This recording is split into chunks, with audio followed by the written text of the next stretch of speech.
अस्मदाचार्यपर्यन्तां वन्दे गुरुपरम्परां। वाक्यकारं वररुचिं भाष्यकारं पतञ्जलिं पाणिनिं सूत्रकारं च प्रणतोऽस्मि मुनित्रयम्। मित्राणि नमो नमः। आपका स्वागत है इस तद्धित प्रकरण के शैक्षिक में। मित्रों, आज हम शैक्षिक प्रत्ययों को पढ़ने जा रहे हैं, लेकिन इनसे पहले आपको थोड़ी यह जानकारियां होनी चाहिए कि हमने कहाँ से पढ़ना आरंभ किया था और कहाँ तक अब पढ़ते पढ़ते पहुंच गए हैं, और वो शैक्षिक अर्थ कौन है जो हमें पढ़ने हैं। उन सभी अर्थों का वर्णन हम यहाँ पर आपको बताएंगे। आपने साधारण जो प्रत्यय कहे गए हैं, उसके बाद अपत्यादि कहे गए हैं, उसके बाद रक्तादि, और उसके बीच में चातुर्थिक, और अब आप शैक्षिक पढ़ रहे हैं। एक बार आपको यह विवरण बता दिया जाए, अब चूंकि ये थोड़ा मध्य से पहले का भाग है, जिससे आपको पढ़ते हुए यह पता चल जाए कि ये क्या आप पढ़ रहे हैं, कहाँ तक पढ़ चुके जो चीजें। मित्रों, सबसे पहले तो याद रहे आप तद्धित प्रकरण पढ़ रहे हैं, और उस तद्धित प्रकरण में आप पहले वाले उत्सर्ग को पढ़ रहे हैं। हमने जो 5 महोत्सर्ग बताए थे, इसमें से आप प्रथम अण नामक इस महोत्सर्ग को पढ़ रहे हैं। यह जो प्रागदिव्यतीय प्रत्ययों को पढ़ रहे हैं, या फिर हम ये कहें इस रूप में, तो जो प्रागदिव्यतीय अर्थ हैं, 46 अर्थ है, क्योंकि यहाँ पर तद अधीते तद वेद में ये 2 अर्थ हैं। इसको हम 15, इसको 16 मार्क कर लेते हैं, तो फिर यहाँ पर आकर के ये संख्या 46 हो जाएगी, है ना। तो ये थोड़ा रह गया था, मैंने इस परिवर्तन के लिए आपको बीच में भी बता दिया है कि ये 46 अर्थ हैं। हालांकि माता पुष्पा दीक्षित जी ने और अष्टाध्यायी.com वाले ने तो 44 ही अर्थ लिखे। माता पुष्पा दीक्षित जी ने 46 शायद वो सूत्र को समझ करके लिख दिए हैं, पर इस सूत्र में 2 अर्थ हो गए हैं, तो हमें लगता है 2 का अलग अलग कैलकुलेशन करना चाहिए, तो हमने अब 46 कर दिया है। पिछली वाली स्लाइड में हमने 45 किया था, अब ये सुधार कर दिया है। आपने फिर रक्ताद्यर्थ पढ़ा था, आप पढ़ रहे हैं प्रथम महोत्सर्ग, याद रखें। इसके बाद आप द्वितीय महोत्सर्ग पूरा पढ़ रहेंगे, तब कि जब तक आप यहाँ तक नहीं पहुंच जाते तब तक। ठीक है, अर्थ यानी कि आप विकारार्थकों को पढ़ रहेंगे तब है। ये तस्य विकारार्थ है, विकारार्थक प्रकरण है आगे आरंभ। तो इस प्रथम महोत्सर्ग के अंतर्गत लघु सिद्धांत कौमुदी के साधारण प्रत्यय वाला प्रकरण तो है ही, उसके अलावा ये आपका पत्याधिकार, रक्ताद्यर्थ, चातुर्थिक, शैक्षिक और विकारार्थक प्रत्यय पढ़े गए हैं। आपको ढांचा समझ में आ रहा होगा। जिसमें हमने जो अपत्याधिकार पढ़ा था, वो याद करिए, वो यहाँ तस्यापत्यम से लेकर के, वो सॉरी लेकर के क्या, पहला ही सूत्र है, यहीं पर इसी में जो है अपत्याधिकार समाप्त हो गया है। उसके बाद रक्तादि अर्थ पढ़े थे हमने। रक्तादि अर्थ में यहाँ से लेकर के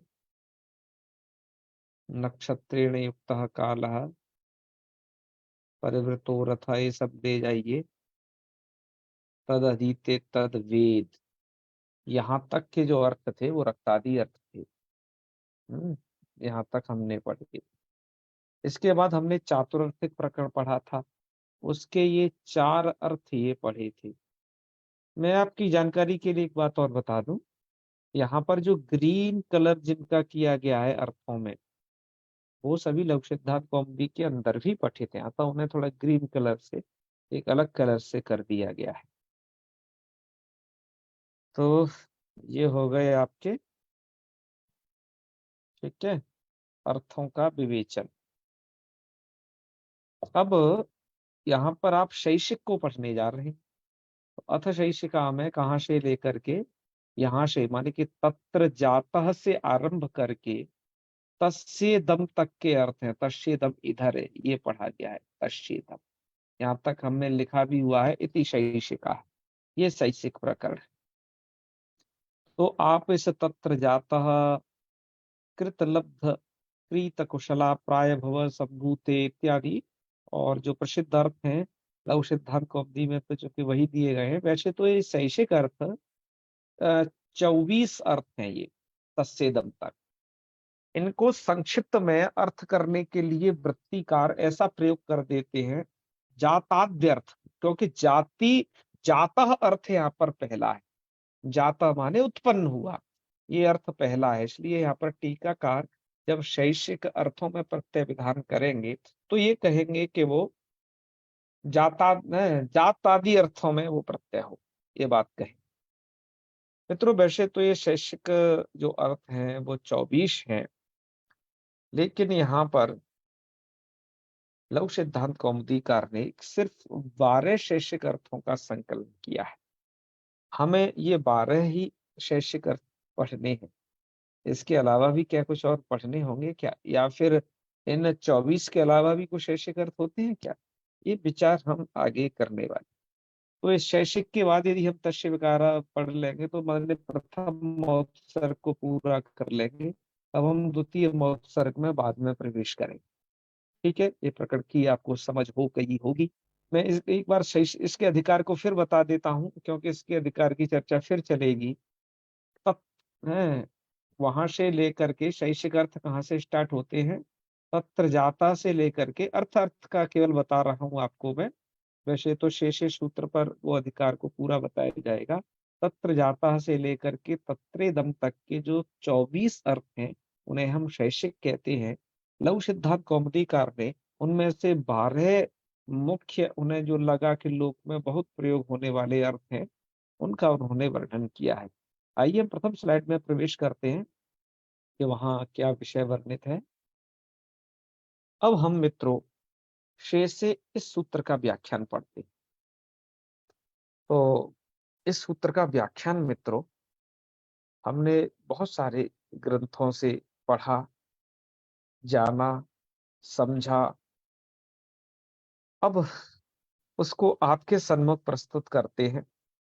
आपने आप में से बहुत सारे ऐसे विद्वान लोग हैं जिन्होंने इस सूत्र को पहले भी पढ़ा होगा तद्धित प्रकरण में, और आज हम जिस तरीके से इसको बताने वाले हैं वह भी देखिएगा, आपको बड़ा अच्छा लगेगा यह। तो चलिए अब यहाँ पर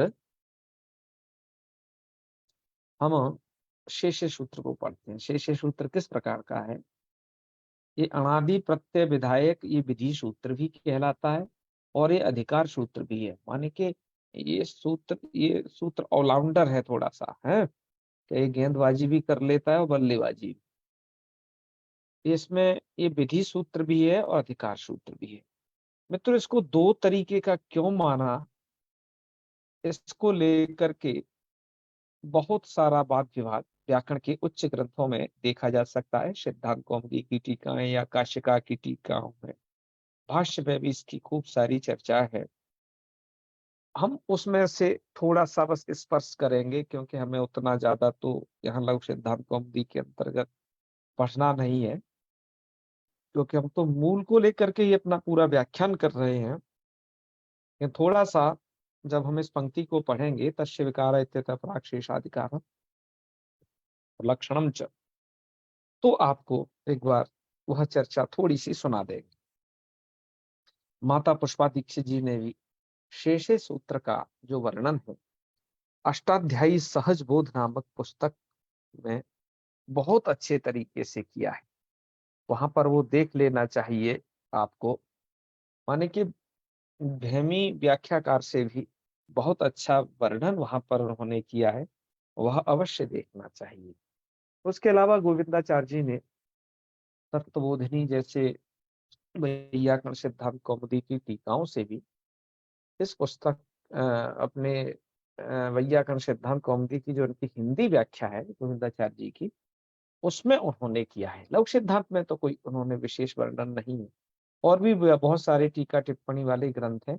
इस सूत्र का कोई खास वर्णन वो किए नहीं है, व्याख्यान इसका।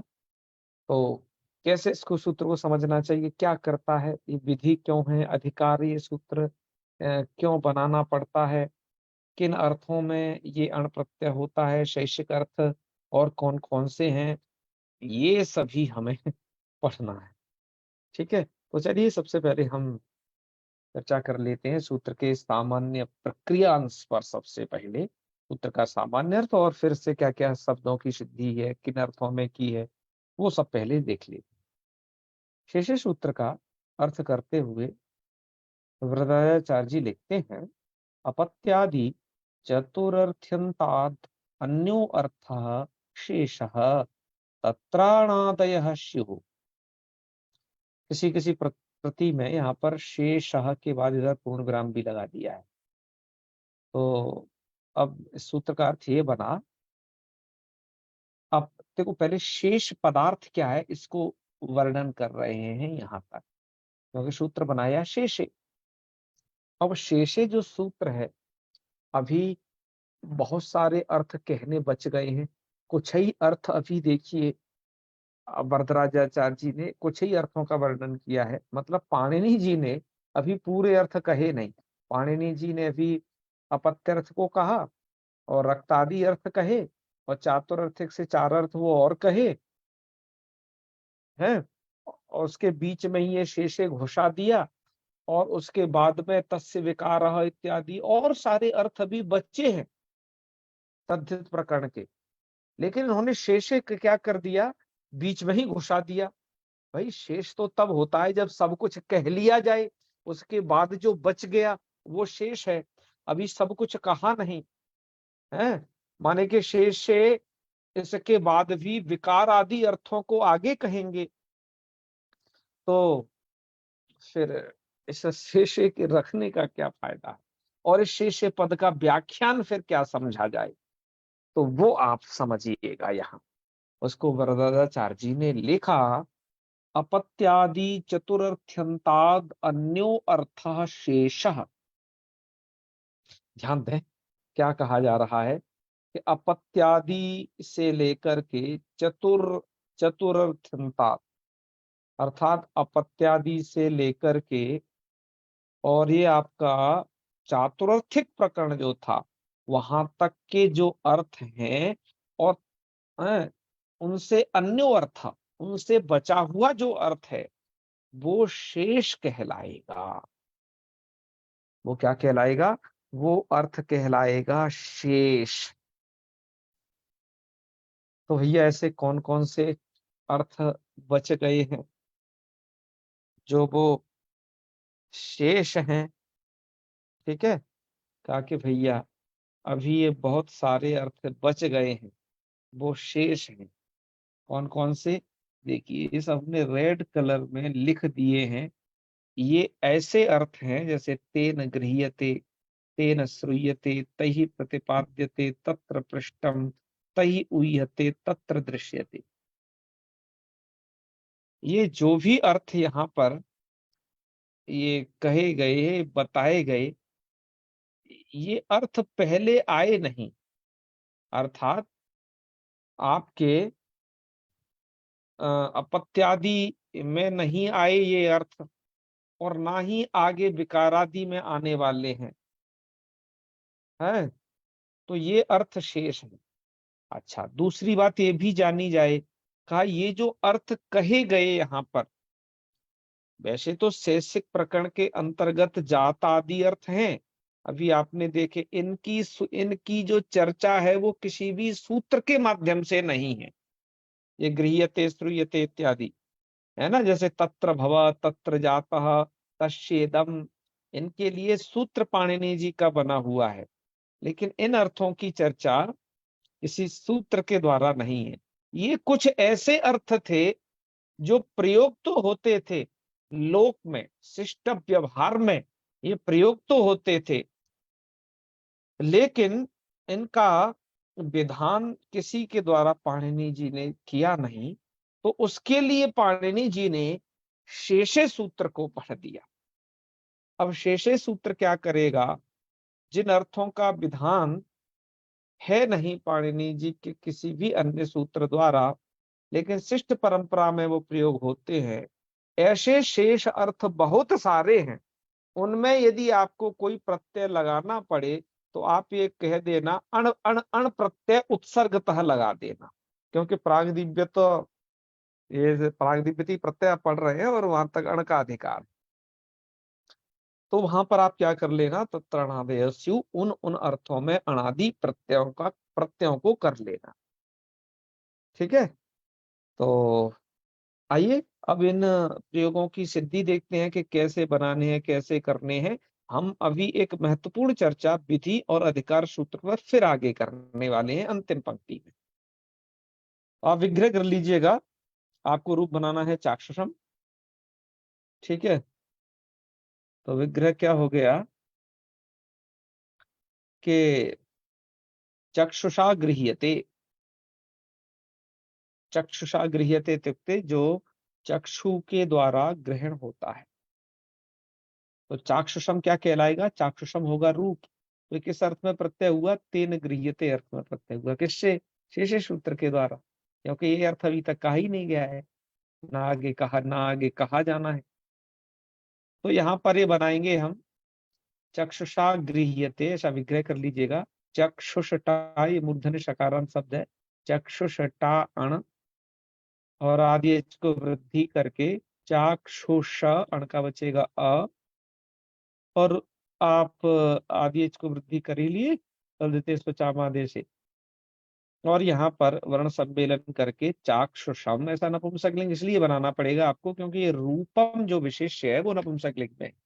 तद्धित प्रकरण के विषय में आप जान ही रहे हैं, जैसा विशेष्य होता है तदनुसार लिंग वचन हमें करना पड़ता है। यहाँ पर उसका जो चाक्षुषम बन गया, मुझे लगता है इसको मैंने 2 बार लिख दिया है, इधर भी और इधर सेम चीज। चलो उसे हटा देते, हटा, समझिए। अब अगला रूप देखते हैं, श्रावण शब्द है इन्होंने दिया, तो श्रवणेन गृह्यते, विग्रह क्या कर लेना, श्रवणेन गृह्यते। ऐसा भी विग्रह कहीं कहीं पर तेन श्रूयते अर्थ में भी प्रत्यय विधान है, अर्थात ऐसे भी विग्रह कर सकते हैं, तेन श्रूयते, इस प्रकार के भी कुछ व्याख्या कर लिखे, दोनों ही ठीक है, दोनों ही तरीके से कर सकते हैं। तो श्रवण टा अण, श्रवण माने श्रोत्रेंद्री, इसके बाद आप आदि को वृद्धि कर लेना, श्रवण में नकार उत्तरवर्ती अकार का जैसे थी जैसे लोप कर लेना, क्योंकि ये अण का अजादि प्रत्यय है, पूर्व अंग भः संज्ञक होगा ही होगा। तो रूप बन जाएगा श्रावण। ये पुल्लिंग इसलिए बना क्योंकि यहाँ पर विशेष शब्द है। तो क्योंकि श्रवणेन्द्रिय के माध्यम से सुने जाने के कारण हम शब्द को कह सकते हैं श्रावण। ठीक है, ये हम शब्द के लिए प्रयोग कर सकते हैं। चलिए मित्रों, इसके बाद मूल में रूप दिया है औपनिषदः, कौन, पुरुषा। कैसे बनेगा, 2 तरीके से इसका विग्रह में मिला है, उपनिषद भी प्रतिपाद्यते, ऐसे कर सकते हैं, अथवा उपनिषदि दृश्यते। 2 तरीके के विग्रह टीकाकारों ने किए हैं। ठीक है, क्योंकि ये तो शेष अर्थ है, ये विग्रह किया जा सकता है। तो ये बन जाएगा आपका उपनिषद, यदि उपनिषद भी प्रतिपाद्यते करना तब तो उपनिषद भीषण कर लेना, यदि उपनिषदि प्रतिपाद्यते ऐसा वो दृश्यते करेंगे तब आपको उपनिषद नी अण ऐसा करना पड़ेगा, बस इतना ही अंतर पड़ेगा, एक जगह तृतीया का बहुवचन, एक जगह सप्तमी का एक वचन, बस। इसके पश्चात आप विभक्ति का लुक कर लेना, आदि को वृद्धि करके औपनिषद अ, और वर्ण सम्मेलन करके औपनिषदः, इस प्रकार से रूप बना लेना। औपनिषदः कौन है, वह पुरुष है, परमात्मा, जो उपनिषदों के द्वारा प्रतिपादित है।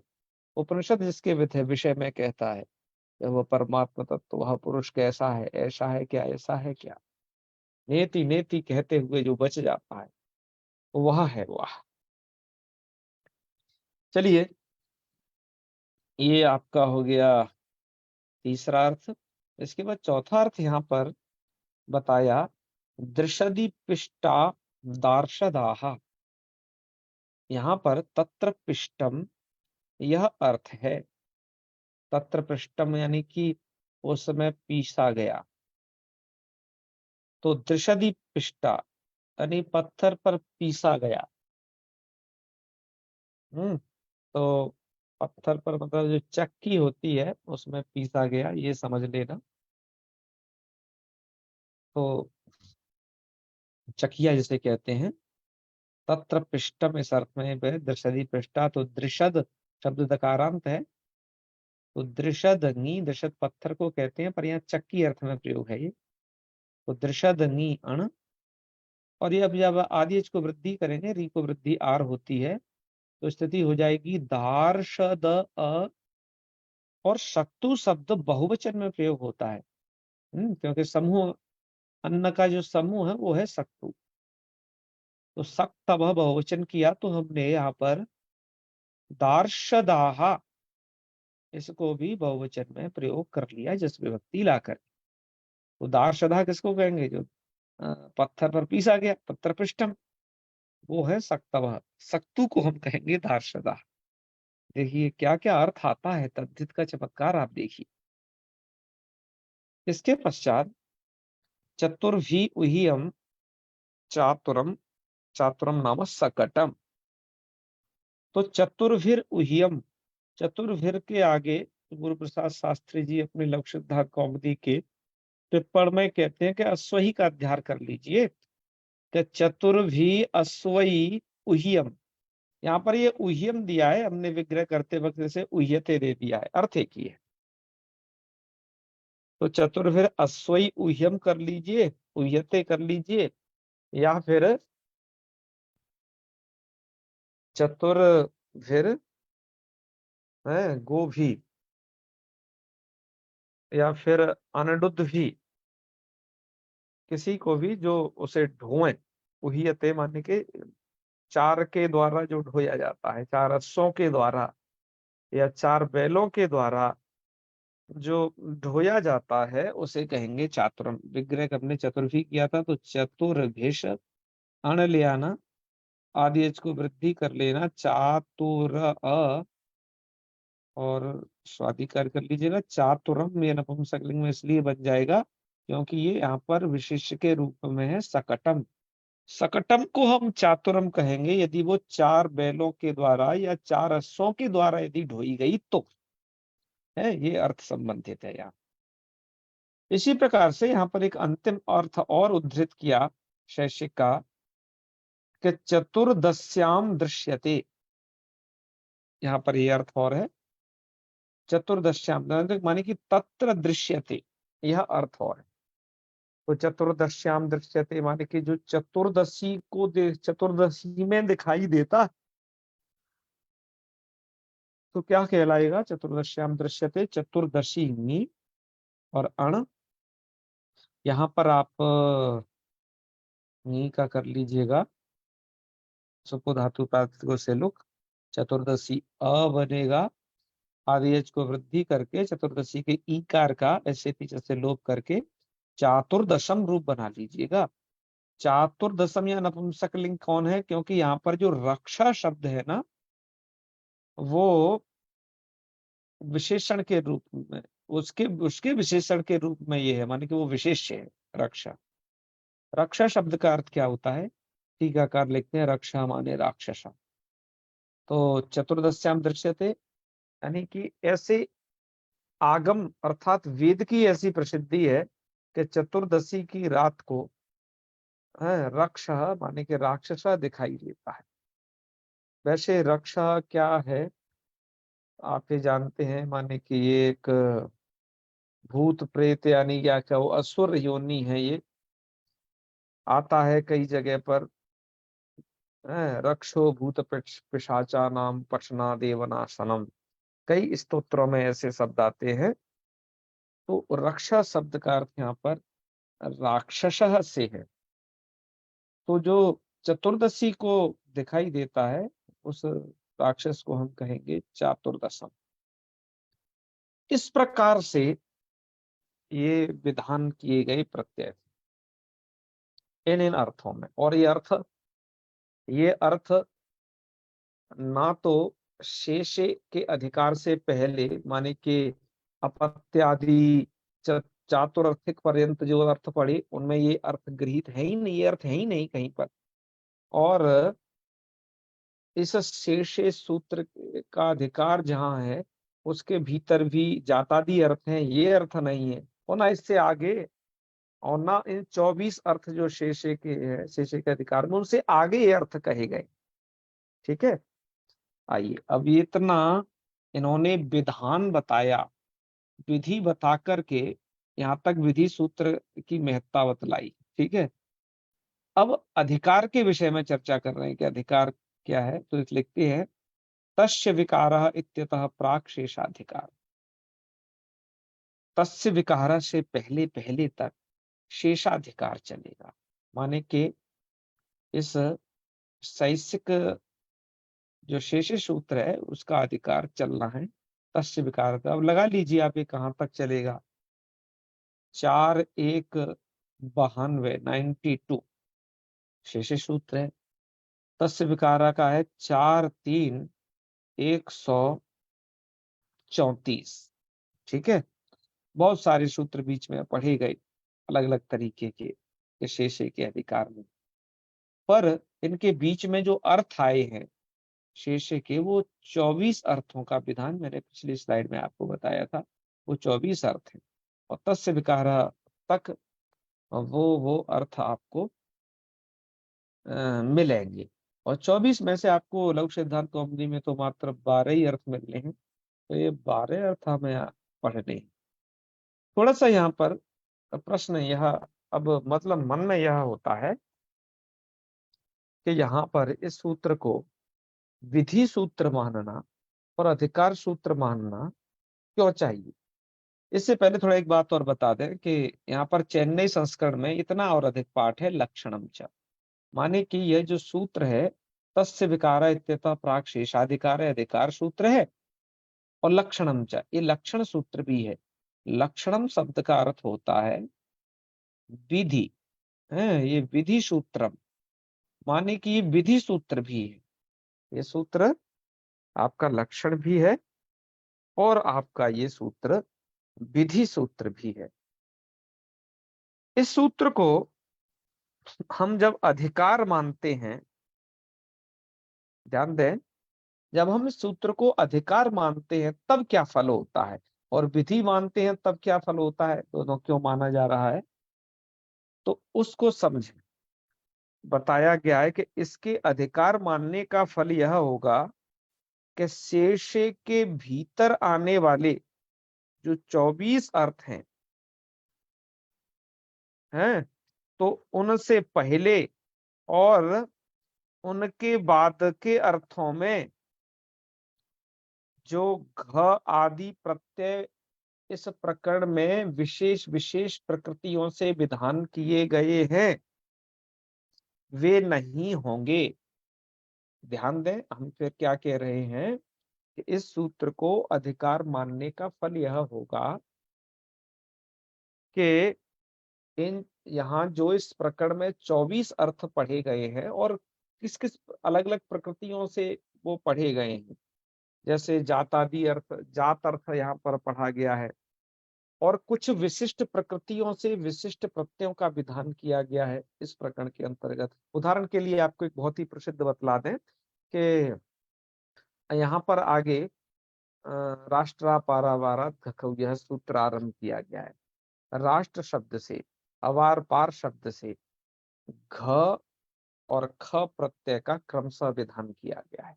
यह जो घ और ख प्रत्यय है, माने कि राष्ट्र शब्द से घ प्रत्यय होगा, अवार पार शब्द से ख प्रत्यय होगा। अब ये होगा किन अर्थों में, यह मित्रों होगा सिर्फ 24 अर्थ, समझे ना। यह केवल 24 अर्थों में ही हम राष्ट्र शब्द से घ प्रत्यय कर सकते हैं, और केवल उन्हीं 24 अर्थ में जो इस शैक्षिक के भीतर पढ़े गए, जिनकी चर्चा हमने फर्स्ट स्लाइड पर की, तत्र जाता से लेकर के तस्येदम तक की जो 24 अर्थ हैं, उन्हीं 24 अर्थों में इस शैक्षिक प्रकरण के अंतर्गत पढ़े गए जितने जो सूत्र है, यानी कि उन सूत्रों में क्या किया गया है, विशिष्ट विशिष्ट प्रकृतियों से विशिष्ट विशिष्ट प्रत्ययों का विधान किया गया है। तो जो शेषे के अधिकार में आ रहे हैं, माने कि जो 4 1 92 से लेकर के 4 वो 3 134 तक के आ रहे हैं, तो जो प्रकृति जिन प्रकृतियों से जिन प्रत्ययों का विधान इतने के अधिकार में आया, तो वो जो है सिर्फ 24 अर्थों में ही विधान होगा, उसके अतिरिक्त वो विधान नहीं होगा। मैं थोड़ा उदाहरण के द्वारा और स्पष्ट कर दूं। जैसे जैसे राष्ट्र शब्द से हम राष्ट्रे जातः कहेंगे, राष्ट्रस्य इदम कहेंगे, है, राष्ट्रे जातः, राष्ट्रे भवः कहेंगे, तो राष्ट्रीय बनाएंगे। और जब हम यह कहेंगे राष्ट्र से इदम, तो इदम क्योंकि नपुंसकलिंग कह रहे हैं तो राष्ट्रीयम बना लेंगे, माने कि हम यहाँ पर घ प्रत्यय ही करेंगे। ऐसे ही अवार पार शब्द से ये जो 24 अर्थ हैं, इनमें हम आ, उससे ख प्रत्यय ही करेंगे, इन्हीं 24 अर्थों में जो इसमें बताए गए। लेकिन इन अर्थों से अतिरिक्त, इन अर्थों से अतिरिक्त हमें राष्ट्र शब्द से यदि कोई प्रत्यय, यदि इन इन अर्थों से अतिरिक्त, पहले ध्यान देंगे, माने कि ये अर्थ ना हो, तो इन अर्थों से अतिरिक्त जो मतलब ये 24 जो अर्थ कहे गए हैं, इनसे अतिरिक्त, यानी कि या तो पहले वाले अर्थ इन 24 से जो कि आपके अपत्यादि से लेकर के चातुर्थिक पर्यंत जो अर्थ हैं उनमें, अथवा तस्य विकार से आगे वाले जो अर्थ हैं उनमें राष्ट्र शब्द से घ नहीं होगा, अवार पार शब्द से उन अर्थों में ख नहीं होगा।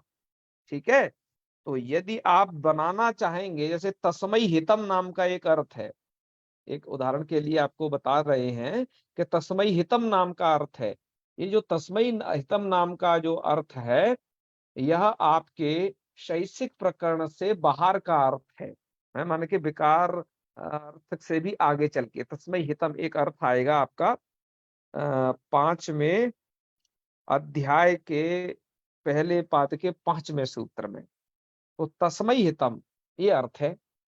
अब आप ऐसा विग्रह करना चाहते हैं यदि, राष्ट्राय हितम। अब जो हितम ये अर्थ है, ये उन 24 जो शैक्षिक अर्थ हैं जिनमें शैक्षिक का अधिकार है, उधर ये समाविष्ट होता नहीं है, उधर ये आता ही नहीं है, ये तस्मै हितम अर्थ। तो फिर अब राष्ट्र शब्द से आप घ प्रत्यय नहीं कर पाएंगे, अर्थात राष्ट्रीय नहीं बना पाएंगे। तब क्या करोगे, कहा कि तब वहां पर तस्मै हितम में जिस छ प्रत्यय का विधान किया गया है, वह छ प्रत्यय ही होगा। तो राष्ट्रीय शब्द, अब जो ह्रस्व ईकार घटित होता था घ प्रत्यय लगने के बाद, अब वो जब तस्मै हितम इस अर्थ में करेंगे, तो वो राष्ट्र शब्द छ प्रत्यय लग करके राष्ट्रीय दीर्घ ईकार घटित भी वो रूप बन जाएगा। ये फायदा होगा। अच्छा, और यदि आप ऐसा विग्रह करेंगे यदि, जैसे समूह अर्थ को कहेंगे, जैसे राष्ट्राणाम समूह, इस समूह अर्थ को यदि कहेंगे, तो देखिए जो समूह अर्थ है, ये तो इस शैक्षिक अर्थात ये 24 अर्थ से पहले ही आ चुका है। तस्य समूह अर्थ हम आपको पहले ही बता चुके हैं। तो तब उस अर्थ में अण प्रत्यय का विधान हुआ है, तो तब आप राष्ट्र शब्द से अण प्रत्यय करके क्या बना सकते हैं, राष्ट्रस्य वो तस्य समूह, मतलब राष्ट्राणाम समूह इति अण प्रत्यय करके राष्ट्रम बना सकते हैं तब उस अर्थ में। तो ये फल किसका है मित्रों, ये फल जब है कि जब हम इसे अधिकार मानते हैं। शेष सूत्र को अधिकार मानने से होता ये है, फिर से इस बात को सुन लें, अधिकार मानने से होता ये है कि इस शेषे सूत्र का अधिकार यहाँ से लेकर के जहाँ इस सूत्र की लोकेशन है 4 वाहन व्यय से तस् विकारा तक जाएगा, और उसके बीच में जो सूत्र आए और वहां जिन जिन विशिष्ट प्रकृतियों से जो प्रत्यय विधान किए गए हैं, वो प्रत्यय विधान सिर्फ और सिर्फ इसके बीच में शेषे के बीच में आने वाले जो 24 अर्थ हैं उन्हीं में होगा। माने कि तत्र जाता तत्र भव है, तस्य तस्येदम इत्यादि इन्हीं जो आए हैं उनमें होगा। औरों में है, यदि और अर्थ में यदि आपको उस प्रकृति विशेष से प्रत्यय करना है और अर्थ में, तब वहां शेषे की महत्ता नहीं रह जाएगी, तब आप कोई दूसरा प्रत्यय भी विधान उस शब्द से कर सकते हैं, जैसे यहाँ पर राष्ट्र शब्द से आपने किया। ठीक है, इस तरीके के रूप आपको उपलब्ध हो जाएंगे। यह तो इसके अधिकार का फल हुआ, और इसके विधि का फल क्या हुआ? यदि शेषे विधि है तो विधि का फल तो आपको ये बता दिया, तत्रणादयः स्युः, माने कि अपत्यादि से चतुर्थ्यंत जो अन्य शेष अन्य अर्थ बच गए वो सभी के सभी शेष कहलाएंगे। ठीक है, तो क्या होगा, वहां पर भी अण प्रत्यय का विधान कर दिया जाएगा।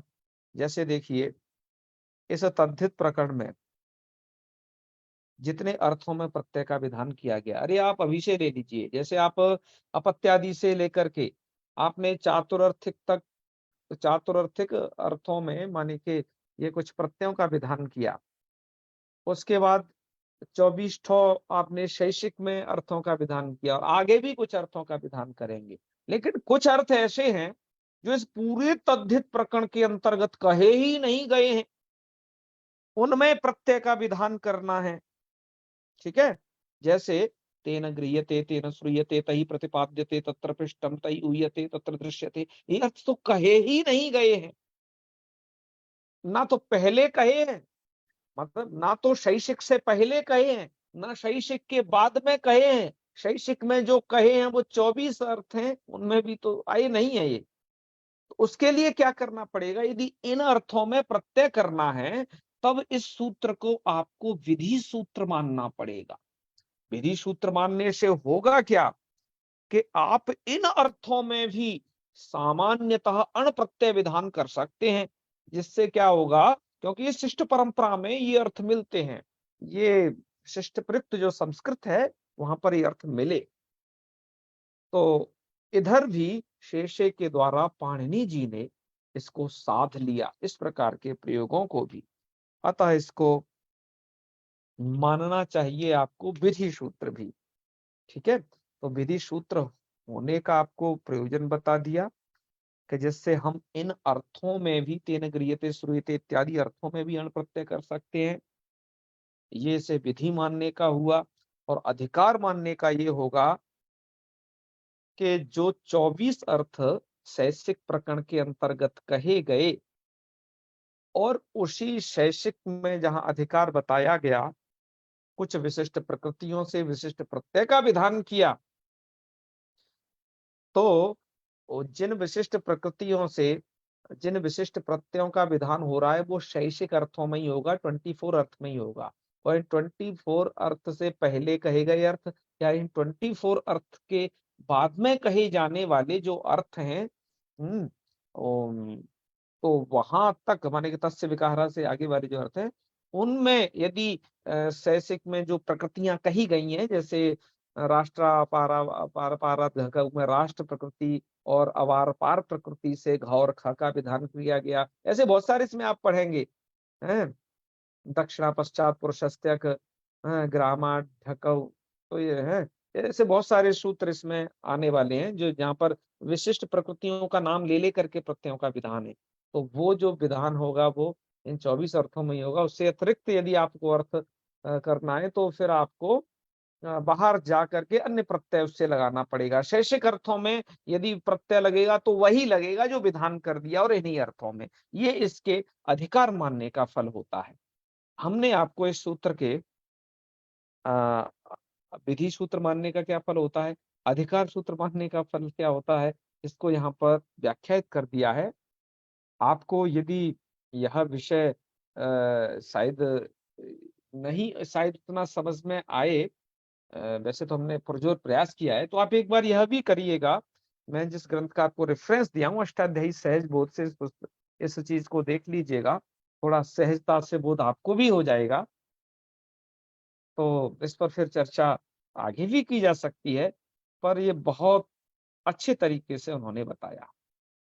अब हम एक बात करते हैं कि जो ये अर्थ हैं, जिन अर्थों में इसे विधि सूत्र मान करके प्रत्यय विधान किया गया, इस प्रकार के और भी अर्थ हैं, केवल इतने ही नहीं है। आप समझ लें कि नहीं, जो लखोमदी करने दे दी इतने, इसके जैसे कुछ और भी अर्थ हैं। मैं आपको थोड़ा दिखाना चाहूंगा वहमी व्याख्या, क्योंकि इस प्रकार के और अर्थों का भी संकलन उन्होंने अपने वहां ग्रंथ में कर दिया है। वो अर्थ भी आपको देख लेने चाहिए। तो यह कौन सी है वहमी व्याख्या, ये है।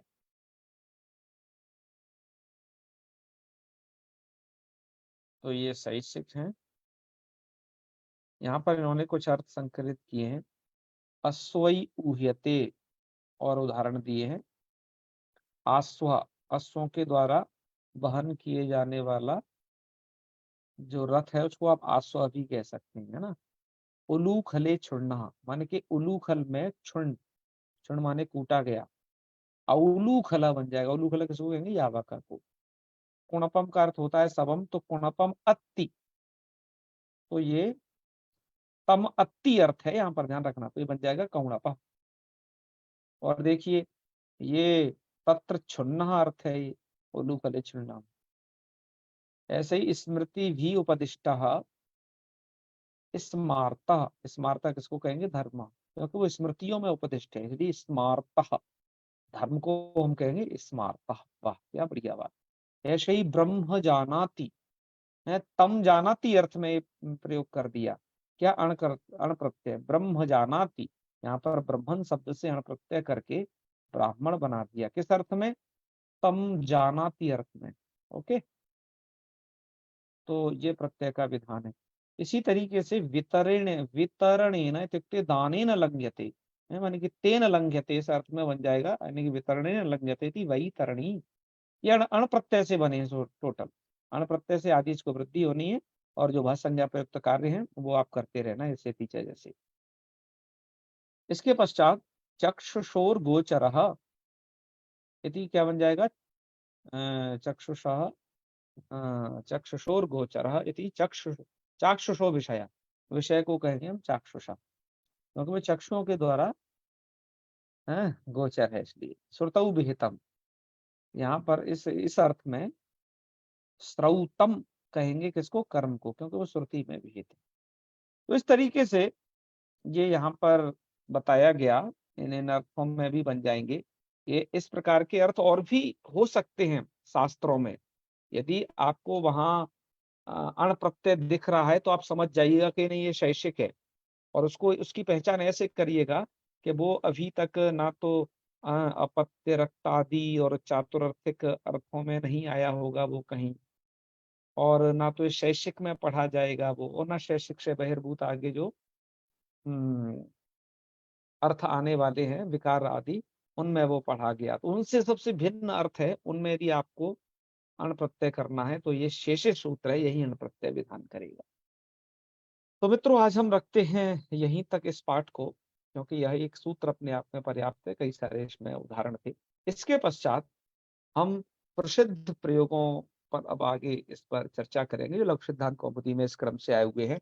और एक शब्द पर विशेष चर्चा कल प्रस्तुत करने वाले हैं, थोड़ा सा बस उसके विषय में बताया। राष्ट्रीय शब्द, राष्ट्रीय शब्द में पहले एक अपना ये संस्थान था, इसका नाम हुआ करता था राष्ट्रीय संस्कृत संस्थान, माने कि वहां ह्रस्वीकार हुआ करता था। अब लोक में अब दीर्घिकार लिखते हैं, राष्ट्रीय संस्कृत संस्थान। क्या ये दोनों शुद्ध हैं, या इनमें से कोई एक शुद्ध है, इस विषय में आज थोड़ा सा चर्चा की है।